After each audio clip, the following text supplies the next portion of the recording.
ये क्लास 9 का चैप्टर है फिजिक्स का, वो गति इसका नाम है। आज हम लोग गति के बारे में अध्ययन करेंगे, स्टडी करेंगे, विश्लेषण करेंगे।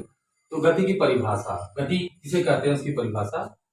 परिभाषा ये है, जब कोई वस्तु, जैसे ये एक वस्तु ए है एक वस्तु बी है, तो ए के सापेक्ष मतलब ए देख रहा है कि समय के साथ साथ बी के स्थिति में परिवर्तन हो रहा है, तो हम कहते हैं कि वस्तु बी वस्तु ए के सापेक्ष गतिमान है। तो इसको परिभाषा के रूप में हम लिख सकते हैं, जब कोई वस्तु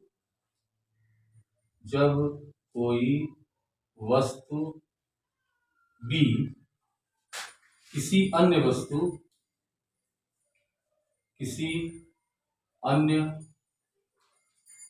वस्तु ए के सापेक्ष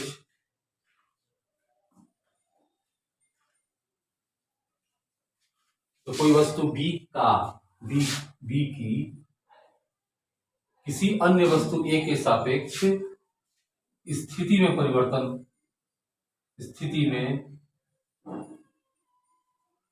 में परिवर्तन समय के साथ होता है।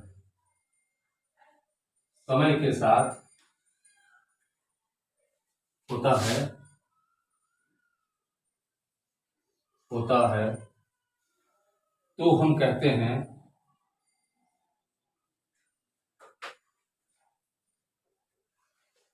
वस्तु बी ए के सापेक्ष गतिमान है।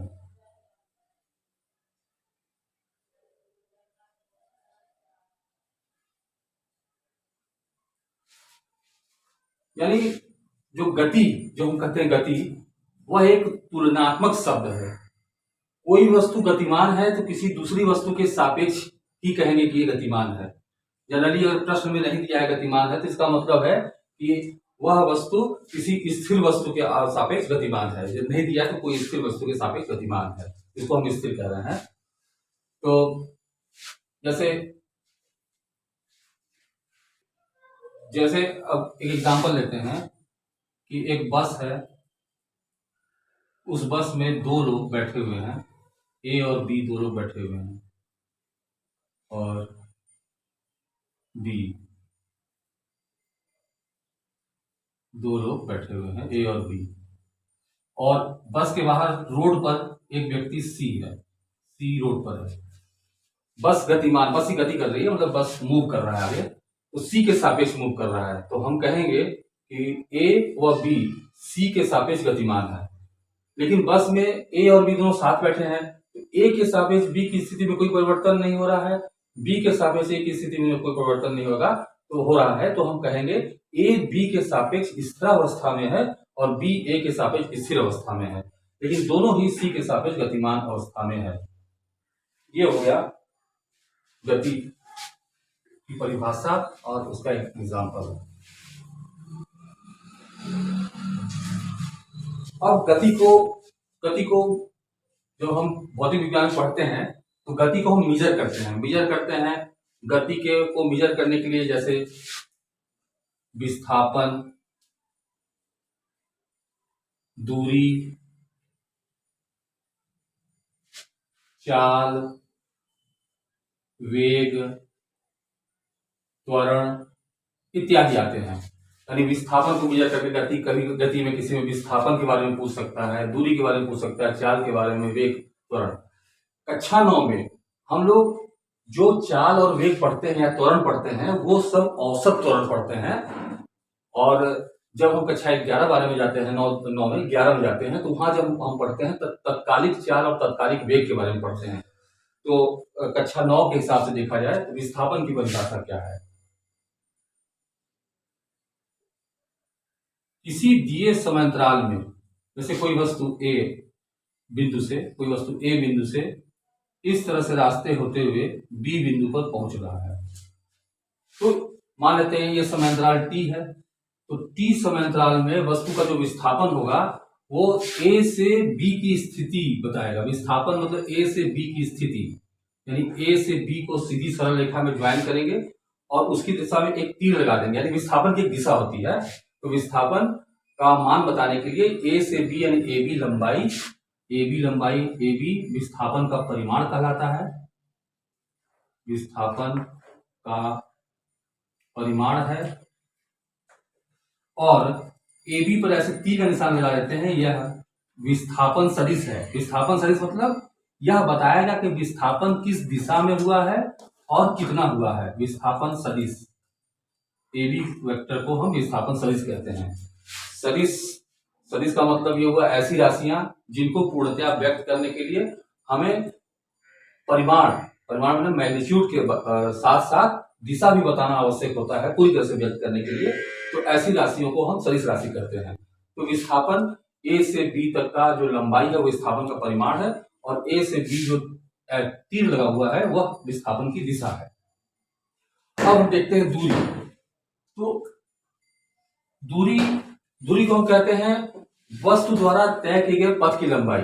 वस्तु ए से बी में चलते समय पूरा पथ, ये जो टेढ़ा मेढ़ा पथ है, पूरी इस पथ की जो लंबाई होगी वही उसकी वस्तु के द्वारा तय की गई दूरी होगी। दूरी मतलब रास्ते चले हुए रास्ते की लंबाई, इसको हम दूरी बोलते हैं। और विस्थापन को इसी तरह से हम बोलते हैं, विस्थापन वस्तु गति के समय गति के प्रारंभिक बिंदु के सापेक्ष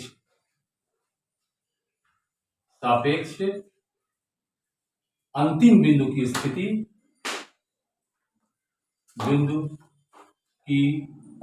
स्थिति को हम विस्थापन कहते हैं। दोनों को ही मीटर में नापा जाता है। बाद है चाल। चाल जो भी हम लोग इसमें तय करेंगे, जो भी लिखेंगे वो औसत है, वास्तव में औसत है। औसत चाल ये बराबर कुल चली गई दूरी, कुल रास्ते की लंबाई बटे कितना समय लगा, बटे कुल लगा समय। अगर हम इसमें रखेंगे तो हमें चाल मिलेगा। तो औसत चाल का जो मात्रक होगा, रास्ते की लंबाई का मात्रक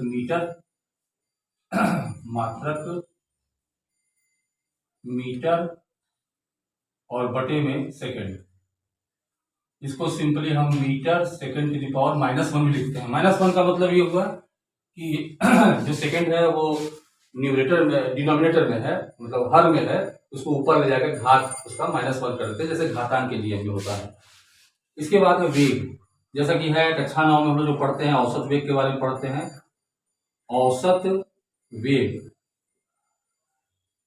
औसत वेग बराबर कुल विस्थापन बटे कुल लगा समय।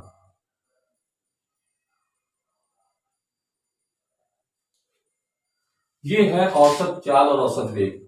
अब इसके बाद है त्वरण। पहले हम लोग समझें कि त्वरण क्या है।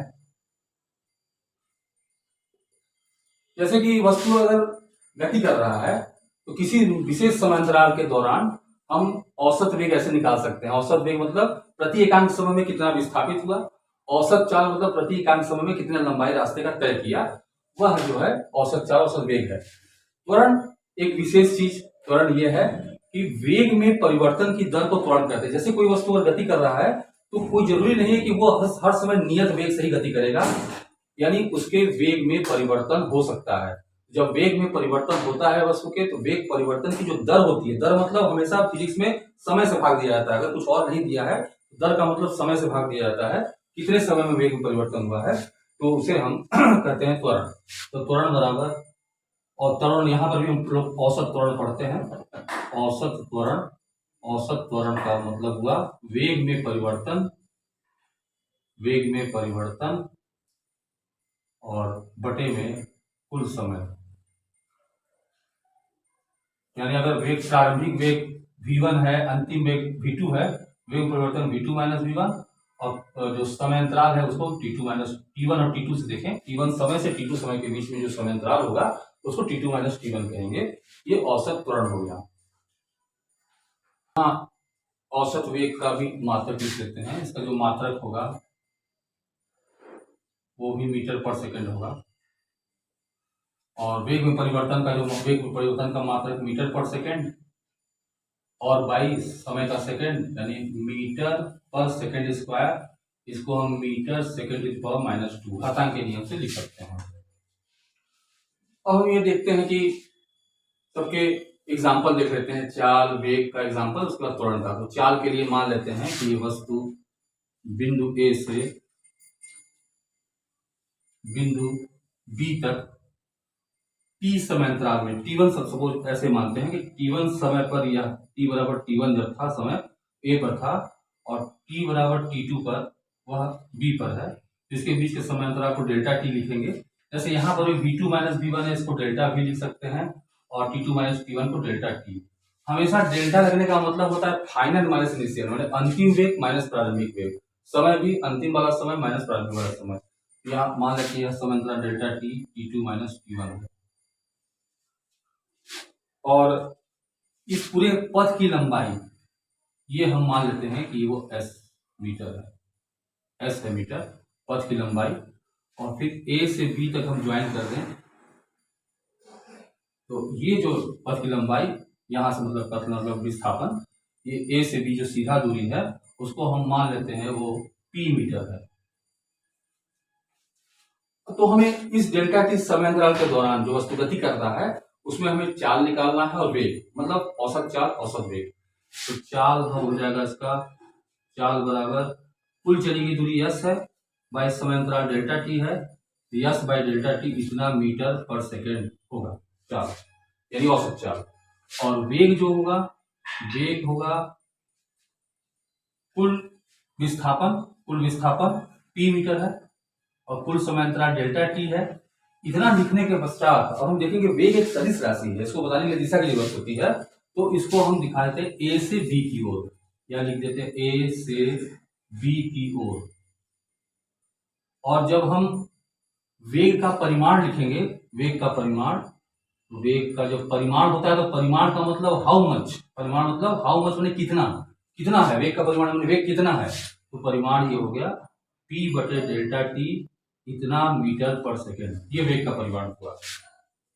एक चीज और हम देख रहे हैं कि रास्ते की लंबाई और विस्थापन को और कंपेयर करें, तो विस्थापन किसी स्थिति में विस्थापन का जो परिमाण होगा वो किसी स्थिति में रास्ते की लंबाई के बराबर हो सकता है, लेकिन कभी भी विस्थापन रास्ते की लंबाई से ज्यादा नहीं हो सकता। जैसे यहाँ पर इस जगह पर हम देख रहे हैं कि जो विस्थापन है वो P है, P मीटर, और जो सड़क की रास्ते की लंबाई है वो S मीटर है, तो P हमें यहाँ पर तो S से छोटा है, यानी जो विस्थापन का परिमाण है, विस्थापन का परिमाण वो छोटा है दूरी के परिमाण से, दूरी से छोटा, दूरी खुद एक परिमाण है, उससे दिशा की आवश्यकता नहीं है, तो विस्थापन का परिमाण दूरी से छोटा है। लेकिन अगर वस्तु सरल रेखा पथ में गति करता है, अगर कोई वस्तु किसी सरल रेखा में एक ही दिशा में बढ़ रहा है आगे, मान लेते वस्तु A है और एक ही दिशा में सरल रेखा में वो B तक पहुंचा, और तो इस स्थिति में जब सरल रेखा में एक ही दिशा में आगे बढ़ रहा है तो रास्ते की लंबाई भी AB है, रास्ते की लंबाई यानी चली गई दूरी, रास्ते की लंबाई ये भी AB है, और विस्थापन का परिमाण ये भी AB ही है, यानी इस स्थिति में दूरी विस्थापन के बराबर होगा। यानी इसका मतलब ये है कि ऐसा कोई एग्जांपल नहीं हो सकता, इसको देख कर ही लग रहा है, जहां विस्थापन वो ज्यादा हो दूरी से, रास्ते की लंबाई से विस्थापन ज्यादा हो, यानी उस कंडीशन में क्या होगा कि A से B चला, तो A से B चलने के बाद जो विस्थापन हुआ वो तो AB हुआ यहाँ पर, और रास्ता ऐसा होना चाहिए कि जो रास्ते की लंबाई है वो AB से छोटा होना चाहिए, ऐसा संभव नहीं है। मिनिमम जो दूरी होती है उसी को विस्थापन कहते हैं, यानी एक्चुअल में जो दूरी होगी वो इससे बड़ा हो सकता है या इसके बराबर हो सकता है, दूरी कभी इससे छोटा नहीं हो सकता।